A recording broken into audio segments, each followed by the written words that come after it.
Hello members of Tambol Math class. I saw this interesting question on Black Pen Red Pen's channel, though I haven't watched the video. So in case my method and yours are exactly the same, I beg your pardon. But I found the question very interesting. Two numbers, their sum is 1, their product is also 1. What are the numbers? Why do I pick this question? Because I could remember one interesting formula used to generate quadratic equation from given roots, and the formula is what? X squared minus the sum of those roots multiplied by x plus the product of the same roots equals 0. Yes, so you can see that the sum is 1, the product is 1, so we can plug them here and solve. So we have x squared minus 1 times x is x plus product is also 1, everything equal to 0. I would like to use general formula here, but let me bring down the data.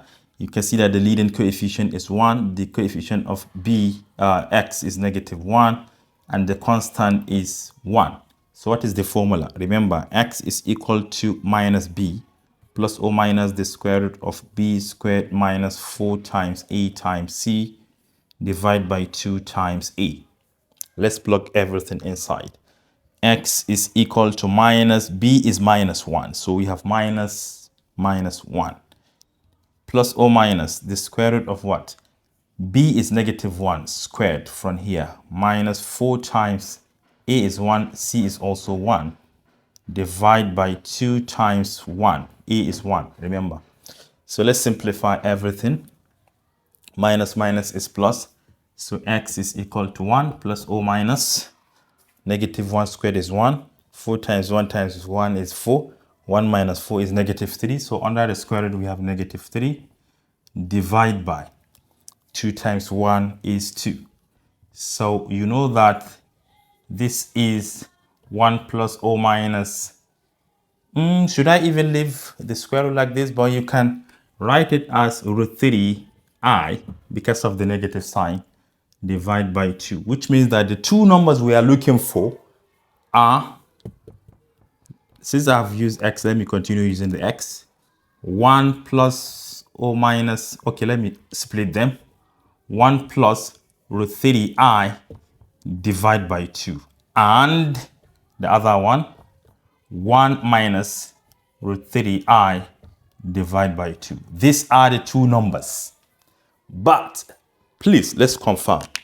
Because according to the question, if you add these two numbers together, you must get 1, and their product must also be equal to 1. So I think we can do the addition mentally because the denominators are the same.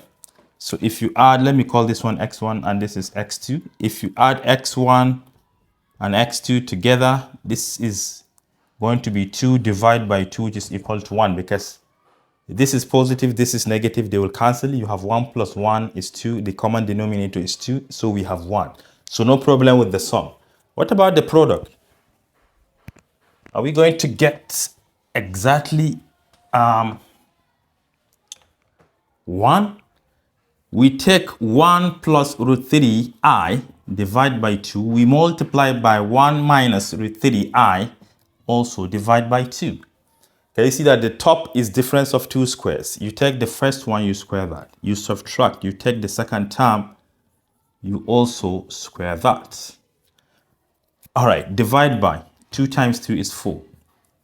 1 squared is 1. Root 3 squared is 3, right? Minus 3. I squared is -1. Divide by 4. Minus 3 times minus 1 is plus 3. 1 plus 3 is 4. Divided by 4 is indeed equal to 1, which implies that these two numbers satisfy this word problem question. Yes.